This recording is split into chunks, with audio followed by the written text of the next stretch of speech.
अन्न घर में सात्विक होना चाहिए। पिछले कुछ दिनों से हम देख रहे हैं प्रकृति को एक्सप्लॉइट करने का परिणाम हम देख रहे हैं। हमने पशुओं को डराया, आज पूरी सृष्टि डर में जी रही है, मुझे कुछ ना हो जाए, मुझे कुछ ना हो जाए, मुझे कुछ ना हो जाए। ये डर का कर्म वापस हमारे पास डर आया है। हमें अपने अन्न को बदलना होगा।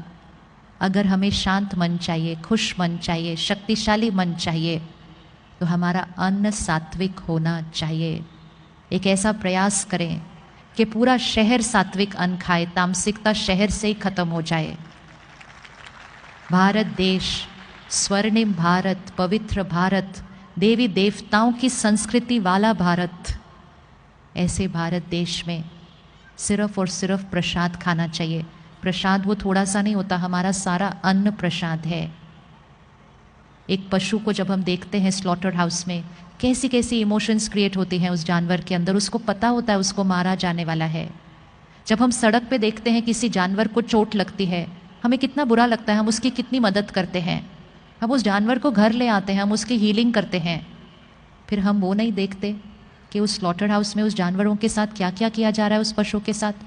और जब वो उस जगह पर होता है, उसके अंदर नफरत, दर्द, दुख, अशांति, फिर हिंसा, फिर मृत्यु हमारी प्लेट में आता है और हम कहते हैं हेल्थ है, ये स्वास्थ्य है। ये हेल्थ नहीं है, ये प्रोटीन्स है। लेकिन प्रोटीन्स विद एनर्जी ऑफ दर्द, दुख, नफरत, गुस्सा, हिंसा, मृत्यु, ये किसी के लिए भी हेल्दी नहीं हो सकता है। ये किसी के लिए भी हेल्दी नहीं हो सकता है। अपने घर में जब किसी की डेथ होती है तो हम एक दिन से ज़्यादा उनका शरीर घर में नहीं रखते हैं। वो हमारा परिवार का सदस्य है, फिर भी हम कहते हैं नहीं, अब चलो अंतिम संस्कार करो। और रसोई में देखो फ्रिज में क्या क्या पड़ा हुआ है और कितने कितने दिन से रखा हुआ है, और उसको हम हेल्थ कहते हैं। क्वेश्चन मार्क है। 3 महीने का एक्सपेरिमेंट करके देखिए, सात्विक अन्न, मन की स्थिति बदल जाएगी। लाइट फील करना शुरू करेंगे, क्योंकि बोझ, दर्द, दुख वाला खाना नहीं खाया होगा। खाना बनाने के समय मन की स्थिति बहुत इम्पोर्टेंट है। भोजन ऐसा बनाएं जैसे पूरे परिवार के लिए प्रसाद बना रहे हैं। सात्विक अन्न सिर्फ वेजिटेरियन नहीं होता। सात्विक अन्न मतलब high energy food. High energy food मतलब जो बहुत हाई एनर्जी मन की स्थिति में बनता है। इसलिए हम सबको प्रसाद अच्छा लगता है, अमृत अच्छा लगता है, क्योंकि वो प्रसाद परमात्मा की याद में, सेवा भाव में बनता है, तो हमें वो बहुत अच्छा लगता है। एक और संस्कार बदलने की ज़रूरत है। पूरे परिवार को, बच्चों को, जहाँ तक हो सके, जितना हो सके, सिर्फ और सिर्फ घर का खाना खाना चाहिए। हम आजकल बहुत ज़्यादा बाहर का खाना खाने लग गए हैं। बाहर का खाना पैसे के लिए बनाया जाता है, उसमें प्रॉफिट एंड लॉस, बिजनेस के इंटेंशन के वाइब्रेशन होते हैं। बनाने की मन की स्थिति, अगर बनाने वाले की मन की स्थिति में चिंता होगी या दुख होगा, खाने वाले को चिंता और दुख होना शुरू हो जाएगा।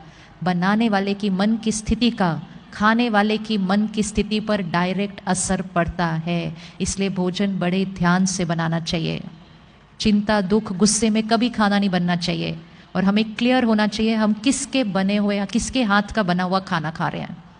ऐसे ही नहीं, पहले ज़माने में लोग अपना खाना अपने साथ लेकर जाते थे, यहाँ तक कि अपनी पानी की बोतल भी अपने साथ लेकर जाते थे, क्योंकि उनको पता था वो जिस घर का पानी पिएंगे उस घर की सारी बातें उनके मन की स्थिति पर आ जाएंगी, क्योंकि पानी वाइब्रेशन को डायरेक्टली अब्जॉर्ब करता है।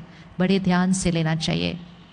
इसलिए लोग कहते हैं किस शहर का पानी पिया है, किसके घर का नमक खाया है, वैसे संस्कार बन जाते हैं, क्योंकि अन्न और पानी का डायरेक्ट असर पड़ता है। तो बना सकते हैं प्रसाद, रोज़ घर में बनाना शुरू करें प्रसाद। जिस घर में प्रसाद बनेगा, जिस घर में पानी अमृत बन जाएगा, वो घर स्वर्ग बन जाएगा। उस घर में सारे देवी देवताएं वाले संस्कार वाले हो जाएंगे, सब देने वाले हो जाएंगे, क्योंकि सात्विक, प्योर, शक्तिशाली प्रसाद रोज़ खाते हैं।